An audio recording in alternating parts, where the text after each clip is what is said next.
तो हम देखें जो हमारा विश्व है कुछ इस प्रकार ही फैला हुआ है। ज़्यादा डायग्राम की ओर मत जाना, मैं बेसिक रूप में आपको समझाने के लिए ही बना रहा हूँ, ठीक है। कभी कहो सर पता नहीं आपने क्या बना दिया। हाँ, इतना जरूर है कि आपको समझ आ जाएगा, इतना गंदा भी नहीं बनाऊंगा मैं, ठीक है। कोशिश करूंगा अपनी तरफ से तो बढ़िया ही बनाने की, बाकी तो मैं क्या ही कह सकता हूँ। देख, इंसान के हाथ में कोशिश करना है, बाकी कुछ नहीं है अपने हाथ में, ठीक है। अब देखो बन रहा है कि नहीं बन रहा आपके हिसाब से।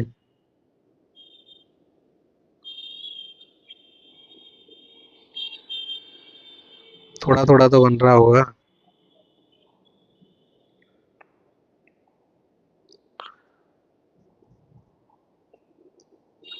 चलो ठीक है, अब जैसा भी बना इससे ही काम चलाते हैं अपन, ठीक है। कुछ हमारा विश्व, क्योंकि जैसे पृथ्वी है, आप पृथ्वी 3D डायमेंशन है, अब उसको हमें 2D में कन्वर्ट करना है, क्योंकि हम उसके बारे में हम जानना होगा। तो 2D में डायमेंशन में कन्वर्ट करने के लिए हम उसको जैसे किसी पृष्ठ पे या अंकित करते हैं, ठीक है। तो हम उसको इस प्रकार से अंकित करते हैं, एक जो हमारे संसार का मानचित्र मैप है उसके अकॉर्डिंग। अब बात करते हैं महाद्वीपों के बारे में। ये आपका हो जाता है एशिया महाद्वीप, जो कि सबसे बड़ा महाद्वीप है। दूसरे नंबर पर आपका आता है अफ्रीका, ये आपका दूसरे नंबर पर सबसे बड़ा है। तीसरे नंबर पर आ जाता है आपका उत्तरी अमेरिका, ठीक है। चौथे नंबर पर आपका आ जाता है दक्षिणी अमेरिका। पांचवें नंबर पर आता है अंटार्कटिका, अंटार्कटिका। छठे नंबर पर आया था आपका यूरोप, इसमें भाई ये काला सागर और ये इनको भी अंकित कर लेना, ठीक है। ओके, ये मेडागास्कर, छोटी छोटी है वो तो यार, अब कर लेना थोड़ा एडजस्ट। सातवें नंबर पर आपका आ जाता है ऑस्ट्रेलिया, ठीक है। तो ये 7 महाद्वीप हो गए आपको। अब हम ये वाला नुकसान, ये आपका है ग्रीनलैंड, ठीक है। हम देख लेते हैं महासागरों के बारे में भी। तो सबसे पहले महासागर है आपका प्रशांत महासागर, जो कि सबसे बड़ा है। अभी दोनों साइड है, अब दोनों साइड कैसे, देखो ये है 2 डायमेंशन, ठीक है। जैसे ये होगी आपकी मुट्ठी, ठीक है, ये होगी 3D डायमेंशन। जब इसको अपन ऐसे घुमाएंगे एक पृष्ठ के रूप में, तो पृष्ठ के रूप में ये हो गया आपका 2D डायमेंशन में, और इसको 3D रूप में, ठीक है। तो हमारी पृथ्वी भी कुछ इस प्रकार है। अब उसको 2 डायमेंशन करेंगे तो इस प्रकार हम सिद्धार्थ करते हैं जैसे, ऐसे ही पृष्ठ पे। अब ये वाला जो भाग है नाखूनों वाला भाग, ये हमारे यहाँ पे जुड़ा हुआ भाग है। वैसे तो यहाँ पे क्या है, बेरिंग जल संधि है अलास्का और इसको अलग करने वाली, जो लगभग 85% का डिफरेंस है, डिस्टेंस है इसके मध्य। लेकिन हम एक रूप में देखें तो हमारी पृथ्वी कुछ इस प्रकार से है। अब उसको 2 डायमेंशन करेंगे तो फैल जाएगी, ठीक है। उसी प्रकार ये दोनों, ये पृष्ठ ये घुमाएंगे तो जुड़ जाएगा, ओके। हाँ, ये हो गया आपका प्रशांत महासागर, जो कि सबसे बड़ा महासागर है। दूसरे नंबर पर आ जाता है आपका अंध महासागर, अटलांटिक महासागर, महासागर, ठीक है। तीसरे नंबर पर आपका आ जाता है हिंद महासागर, हिंद महासागर। जो हिंद महासागर है ये भी क्या किसी एक देश पर नाम है, भारत पर, हिंदुस्तान, ठीक है। इसी नाम पर इसका हिंद महासागर है, ठीक है। एक ऐसा ओशियन है सिर्फ जिसका किसी कंट्री के ऊपर नाम है, ठीक है। अब बात करते हैं चौथा, तो चौथा महासागर हो गया आपका दक्षिणी महासागर, दक्षिणी महासागर। और पांचवा हो गया आपका आर्कटिक महासागर, आर्कटिक महासागर। तो ये आपके हो गए 5 महासागर और 7 महाद्वीप, ठीक है। अब ये तो हमने जान लिया, और ये हमारा भारत की स्थिति कहाँ है, कुछ इस प्रकार, इस प्रकार है। तो ये आपका हो गया भारत। तो भारत को हम देखें तो एशिया के दक्षिणी भाग में स्थित है, तो इसलिए भारत को क्या कहा जाता है, दक्षिण एशियाई देश भी कहा जाता है, क्योंकि एशिया के दक्षिण में स्थित है। अब ये चीज तो हमने जान ली कि हमारी पृथ्वी पर महाद्वीप और महासागर है, ठीक है। अब महाद्वीप महासागर में 7 महाद्वीप है और 5 महासागर है। सबसे बड़ा महाद्वीप हो गया एशिया, और एशिया में ही हमारा भारत है, और वो भी कहाँ, दक्षिणी भाग में, तो इसे दक्षिणी एशियाई देश भी कहा जाता है भारत को, ठीक है। अब एक चीज और है, अब हमें ये कंफ्यूजन था कि हमारे इतने सारे कंट्री हैं विश्व में, 7 महाद्वीपों में, कि उनकी स्थिति हम कैसे जानेंगे कि कौन सा महाद्वीप कहाँ, कौन सा कंट्री किस महाद्वीप पे है और कहाँ पे उसकी स्थिति है। तो किसी भी स्थिति जानने के लिए हमें क्या, जैसे मान लो कोई बंदा यहाँ पे है, ये पूरा बोर्ड है, ठीक है। अब उस बोर्ड में वो बंदा यहाँ पे है, तो यहाँ पे जानने के लिए हमें क्या चीज चाहिए, एक तो हमें पता होना चाहिए कि ये इसकी इस वाले हिस्से से यहाँ पे है, ठीक है, इस वाले हिस्से में यहाँ पे है, तो इस इतने भाग पर इतना डिस्टेंस है इसके मध्य का, ठीक है, और यहाँ से यहाँ तक, ठीक है, इतना डिस्टेंस। अब हम बात करते हैं कि यहाँ वाले दोनों हिस्सों से भी हमें इसका डिस्टेंस नापना होगा, तो डिस्टेंस कहाँ से नापेंगे फिर, इस वाले भाग से, तो कुछ इस प्रकार। तो हमें ये जो केंद्र की स्थिति है, वो स्थिति हमें उस पॉइंट की लोकेशन देती है, लोकेशन के बारे में बताती है, ठीक है। अब ऐसे ही हमने क्या काम किया कि पूरे विश्व को हमने अक्षांश और देशांतर रूप में बांटा है, लैंगिट्यूड और लोटिट्यूड, ठीक है, लैंगिट्यूड और लॉन्गिट्यूड में, ठीक है। अब उसमें हम देखते हैं, इसको तो हम साफ कर चलो, इसमें काम है थोड़ा। तो सबसे पहले हमने क्या काम किया, अक्षांश और देशांतर, जिसे लेटीट्यूड और लॉन्गिट्यूड, ठीक है, इस रूप में हमने बांटा। तो इस वाले केंद्र से स्थिति हमें उस उस जगह के बारे में लोकेशन बता देती, ठीक है, उसकी स्थिति बता देती है। अब इनकी आवश्यकता तो हो गई, अब इसके बारे में हम इनकी चर्चा करते हैं। पहले क्या था, जो भी मेन काम था, जिसका विश्व में दबदबा था, वो तो बुद्धिजीवी होगा, वो किस में था, यूरोप कंट्री में, ठीक है, यूरोप कंट्री में, और यहीं से ही वो आपकी ग्रीनविच शहर से ही 0 डिग्री देशांतर रेखा खींची गई थी। अब उसके बारे में हम बात कर लेते हैं, अक्षांश और देशांतर के बारे में, क्योंकि किसी की स्थिति जानने के लिए हमें ये भी तो जानना जरूरी होगा। तो हम बात करते हैं पहले अक्षांश की। अक्षांश, इसको कहते हैं लेटीट्यूड, ठीक है, अक्षांश रेखा को क्या कहते हैं, लेटीट्यूड। अब अक्षांश है क्या, देखो, ये मान लें हमारी पृथ्वी है, ठीक है। अब पृथ्वी के जो केंद्र से जो रेखा है, इसको कहा जाता है भूमध्य रेखा, ये 0 डिग्री लैटिट्यूड रेखा, इसको भूमध्य या अक्षांश रेखा कहा जाता है, ठीक है। इतना कंसेप्ट क्लियर हो गया। इसके मध्य से मतलब पृथ्वी को नॉर्थ और साउथ में जो डिवाइडेशन करे, तो वो मध्य में क्या है, 0 डिग्री भूमध्य रेखा या अक्षांश रेखा, ठीक है। इतना कंसेप्ट क्लियर हो गया।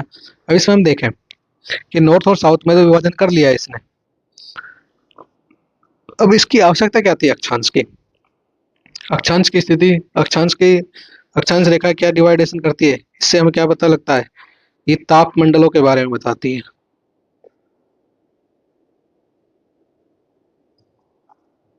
ताप मंडलों का ज्ञान भी कराती है और ज्ञात भी करती है, ठीक है। मेन जो इसका काम है वो क्या है, ताप मंडलों के बारे में, कि कौन सा ताप मंडल कहाँ पे है। तो हमने क्या काम किया, जैसे किसी भी जगह की स्थिति जाननी हो नॉर्थ और साउथ में, तो हमने ये 0 डिग्री भूमध्य रेखा खींची, 0 डिग्री अक्षांश रेखा।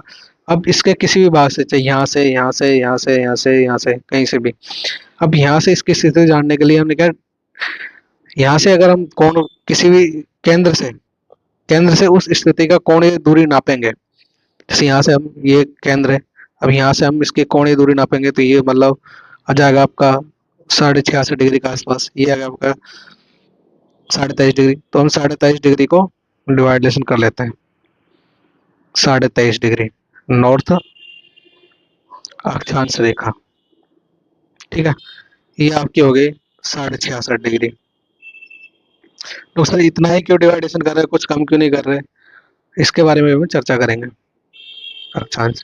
और ये आपका नॉर्थ में होगा 90 डिग्री, ठीक है। उसी प्रकार ये आपके हो जाती है 23.5 डिग्री, ये हो गया आपके 66.5 डिग्री, 23.5 और 66.5, ठीक है। और ये हो गया आपका 90 डिग्री, ये वाला पॉइंट। देखो इसमें क्या है, 23.5 डिग्री को इसको किस नाम से जाना गया है, कर्क रेखा के नाम, सॉरी, ये तो 66.5 डिग्री, इसको कहा जाता है मकर रेखा, और नॉर्थ वाले को कर्क रेखा, ठीक है। ये हो जाता है आर्कटिक वाला, उत्तरी भाग, आर्कटिक रेखा, ठीक है। और ये अंटार्कटिका, अटलांटिक रेखा। देखो उत्तर में आर्कटिक महासागर है, तो इसका नाम 66.5 को आर्कटिक और ये अटलांटिक, ठीक है। इसके रूप में हमने देख लिया। अब देखो जो हमारा सूर्य है उसका प्रकाश कर्क रेखा और मकर रेखा के मध्य ही प्रकाश जाता है सीधा, मतलब सूर्य की किरणें सीधी कर्क रेखा और मकर रेखा के मध्य ही जाता है। सिर्फ ये वाला जो डिस्टेंस है इसमें सूर्य की किरणें क्या जाती है, सीधी, ठीक है। सूर्य की सीधी किरणें जाती है इसमें, इसलिए इस वाले भाग को क्या कहा जाता है, उष्ण कटिबंध। इसको क्या कहा जाता है, उष्ण कटिबंध, ठीक है। और 23.5 से नॉर्थ में 66.5 डिग्री को इसको कहा जाता है उपोष्ण या शीतोष्ण। अब देखो इसको यहाँ से इसमें बड़ा करके हम इसको जान लेंगे, ठीक है। ये हो गया आपका, ये हो गया आपके 23.5 डिग्री, ये होगा ये, ठीक। ये तो ये वाला भाग तो हो गया क्या, कंप्लीट उष्ण कटिबंध, ठीक है। ये वाला हो गया उपोष्ण, इसको शीतोष्ण भी कहा जाता है और उपोष्ण भी। ये वाला भाग हो गया सिर्फ शीत कटिबंध, ठीक है। तो हम ये हो गया आपके 66.5 डिग्री और ये 23.5 डिग्री, तो कर्क रेखा और मकर रेखा इन दोनों के मध्य वाले भाग को तो क्या कहता है, उष्ण कटिबंध। और 23.5 डिग्री नॉर्थ से 66.5 डिग्री का उपोष्ण कटिबंध। और यहाँ पे सूर्य की सीधी किरणें, देखो सूर्य की सीधी किरणें यहाँ पे गिर रही है, अब यहाँ पे उपोष्ण में क्या जाएगी, तिरछी जाएगी, ठीक है। और शीत में और बिल्कुल तिरछी जाएगी, तो यहाँ पे क्या तापमान कम होगा और सर्वाधिक तापमान कहाँ होगा, जहाँ सूर्य की सीधी किरणें पड़ती है। तो बेसिक रूप में है उष्ण कटिबंध वाला भाग ताप में होगा, और सूर्य किरणें सीधी कहाँ पड़ती है, कर्क रेखा और मकर रेखा के मध्य में, ठीक है। तो अक्षांश बेसिक रूप में तापमंडलों का निर्धारण किया जाता है, और जब अक्षांश और देशांतरों का जब मिक्स उपयोग किया जाता है तब हम उसकी लोकेशन की स्थिति के बारे में जानने में काम आता है, ठीक है। अब हम बात कर लेते हैं कि अक्षांश रेखाएं कितनी है। अक्षांश रेखाएं, तो अक्षांश रेखाएं हम बात करें तो ये हो गया हमारी 0 डिग्री, और ऊपर बात करें तो ये नॉर्थ में है 90 डिग्री तक और साउथ में है 90 डिग्री तक। तो हम बेसिक रूप में देखें तो 0 डिग्री प्लस में 90 डिग्री नॉर्थ और 90 डिग्री साउथ, ठीक है। अब इस प्रकार हम देखें तो ये हो गया आपका कितना, 181 डिग्री। अब इसमें से माइनस करना पड़ेगा 2 डिग्री को, कौन कौन सा, एक तो 90 डिग्री ये वाला भाग, और एक 90 डिग्री है, क्योंकि 90 डिग्री ये क्या है, अक्षांश रेखा वृत्तीय रूप में है, ठीक है। और एक दूसरे के पैरेलल चल रही है, इसके मध्य में गैप समांतर है, तो एक दूसरे के पैरेलल चल रही है, एक वृत्त के रूप में है, ठीक है। अब वृत्त के रूप में है तो फैली हुई है, तो इसकी समांतर भी है। अब इसमें हम देखें अक्षांश रेखा का, तो ये हो गई आपकी 2 डिग्री, मतलब बिंदु होते हैं वो बिंदु को भी रेखा तो हो ही नहीं सकते, तो माइनस कर देंगे आप 2 डिग्री को, 90 डिग्री नॉर्थ वाले को और 90 डिग्री साउथ वाले को, ठीक है।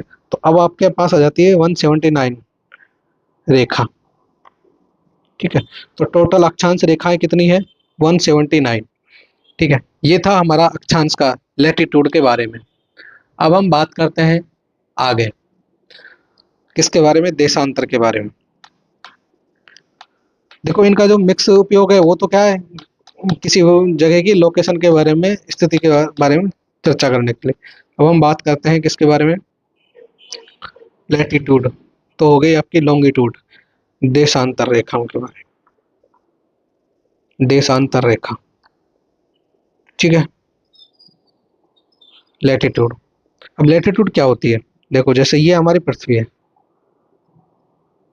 ठीक है। अब पृथ्वी में हम देखें तो ये वाला भाग तो हमने किस रूप में बांट दिया था, नॉर्थ और साउथ के रूप में, ठीक है, जिसे हम 0 डिग्री अक्षांश रेखा कहा जाता था। अब क्या काम किया हमने, उसमें समय जानने के लिए कि अलग अलग जगह समय, क्योंकि जब सूर्य की किरणें यहाँ पे होगी तो यहाँ पे दोपहर होगा, फिर यहाँ पे सूर्य की किरणें सीधी पड़ेगी तो यहाँ पे दोपहर होंगे, 12 बजेंगे, और यहाँ पे सूर्य की किरणें सीधी पड़ेगी जब यहाँ पे दोपहर के 12 बजेंगे, और यहाँ पे होंगे दोपहर के 12 बजेंगे, ठीक है। तो बेसिकली में जब यहाँ की सूर्य की किरणें सीधी पड़ेगी तो यहाँ पे क्या होगा, रात होगी, यहाँ पे क्या होगा, दिन, ठीक है। तो इसी को डिफरेंस को कम करने के लिए, हमें चीजों को समझने के लिए कि हमें एक टाइम जोन में बांटने के लिए इसका देशांतर का यूज लिया। ये क्या हमें समय ज्ञात कराती है, समय ज्ञात कराती है, ठीक है। तो देशांतर का उपयोग हमें समय ज्ञात करने का, ठीक है। इसके जो नॉर्थ है, यहाँ से हमने ये देशांतर रेखाएं खींची, ये नॉर्थ वाला और ये साउथ वाला, ठीक है। ये वाला पार्ट हो जाता है ईस्ट और ये हो गया वेस्ट, ठीक है। अब इतना हमने जान लिया। अब हम देखें तो इससे समय तो ज्ञात होता है, क्योंकि जब 0 डिग्री ये वाला भाग है तो यहाँ पे समय ज्ञात करने के लिए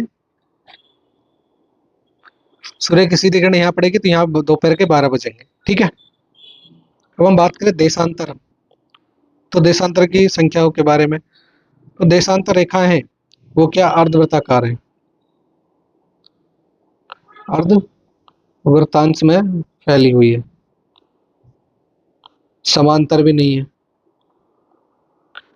अक्षांश रेखा समांतर थी ना, ये समांतर नहीं है, ठीक है। ये कुछ इस प्रकार फैली हुई है नॉर्थ से साउथ की ओर, ठीक है। ये अब इसमें हम देखें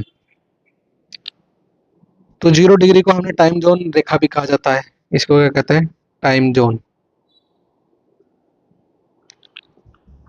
ठीक है। अब ये वाली जो सीन था ये था 22 अक्टूबर 1884 को, 22 अक्टूबर 1884 को क्या हुआ, इंग्लैंड में, इंग्लैंड में एक सभा बैठाई गई, और सभा कहाँ बैठाई गई, रॉयल वेधशाला में, वेधशाला। और रॉयल वेधशाला कहाँ थी, ग्रीनविच शहर में, ग्रीनविच शहर, ठीक है।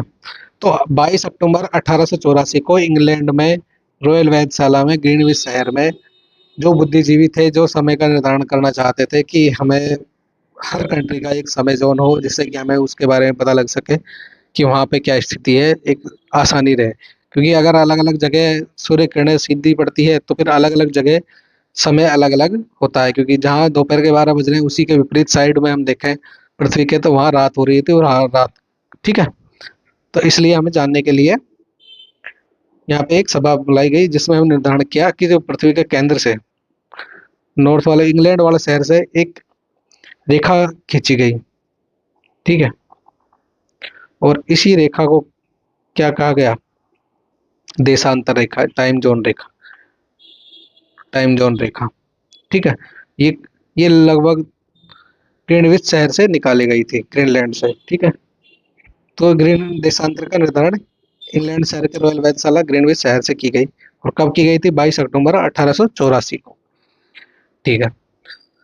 अब देखें तो यहाँ पे अक्षांश रेखाओं की, तो अक्षांश रेखाएं कितनी है, सूर्य देशांतर रेखाएं, देखो ये 360 है। अब 360 कैसे है, क्योंकि यहाँ से, और ये आधा अर्धवृंश में, क्योंकि ये वाली रेखा अलग है और ये वाली रेखा अलग है।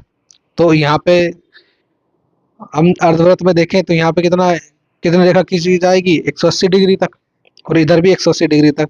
और जो 180 डिग्री दोनों का होता है वो क्या है, 0 डिग्री के विपरीत भाग में आता है। 0 डिग्री जहाँ पे आएगी उसके जस्ट अपोजिट साइड में क्या होगा, 180 डिग्री, ठीक है। तो अब 0 डिग्री और 180 डिग्री की एक रेखा मानी जाएगी, क्योंकि दोनों का कंप्लीट 180 डिग्री पे हो रहा है, और स्टार्ट कहाँ से हो रहा है, 0 डिग्री से, ठीक है। तो ये हो गया आपकी 360 डिग्री। अब 360 डिग्री मतलब पृथ्वी को घूमने में कितना समय लगता है? 24 घंटे का। 24 घंटे का ही समय लगता है ना। जहाँ जैसे अब यहाँ पे 0 डिग्री देशांतर और दोपहर के 12 बज रहे हैं, तो 180 डिग्री पे क्या दो रात के 12 बज रहे होंगे। ठीक है, तो उसको वापस रात के इसी वाले भाग से, जैसे दोपहर के 12 बज रहे 0 डिग्री पे, इसको वापस घूम के आने में ही कितना समय लगेगा? 24 घंटे का। 24 घंटे का। तो हम बात करें 12 दूनी 24 और 36, तो 30 डिग्री बटे 2 बराबर 15/1। तो मतलब 1 घंटे में कितना देशांतर पार करती है सूर्य किरणें? 15 डिग्री को। ठीक है, 15 डिग्री। अब 15 डिग्री बटे 60 मिनट्स, तो हम इसको कन्वर्ट कर लेंगे। 15 चौके 60। ठीक है, तो एक देशांतर को पार करने में कितना समय लग रहा है? 4 मिनट का समय लग रहा है। ठीक है, तो हमने देशांतर को बेसिक रूप में किस रूप में जाना? टाइम जोन के रूप में। अब देखो, ये हो गई आपकी अक्षांश और ये हो गई आपकी देशांतर। तो अब इससे क्या है, जैसे इस हमारा भारत कहाँ है? इस वाले भाग में। तो अब यहाँ से जो रेखा गुजरेगी, देखो ये देशांतर गुजरी, ठीक है, और ये हो गई आपकी अक्षांश। तो ये वाला बिंदु है, उसकी स्थिति दिखा देगा कि भारत देश अपना कौन से देशांतर पे स्थित है, कौन से अक्षांश पे। अब जैसे यहाँ कोई कंट्री है, तो यहाँ का भी देखो कुछ इस प्रकार से ये कोई देशांतर रेखा गुजरती है, तो यहाँ से इसकी लोकेशन देख सकते हैं। तो अक्षांश और देशांतर का रोल क्या था? इसकी स्थिति जानने के लिए कंबाइंड में। और अलग अलग में देखें तो लेटीट्यूड जो अक्षांश रेखा है वो तापमंडलों का विभाजन किया था, और लॉन्गिट्यूड जो देशांतर रेखा है ये समय ज्ञान के बारे में, समय के बारे में हमें बताया था।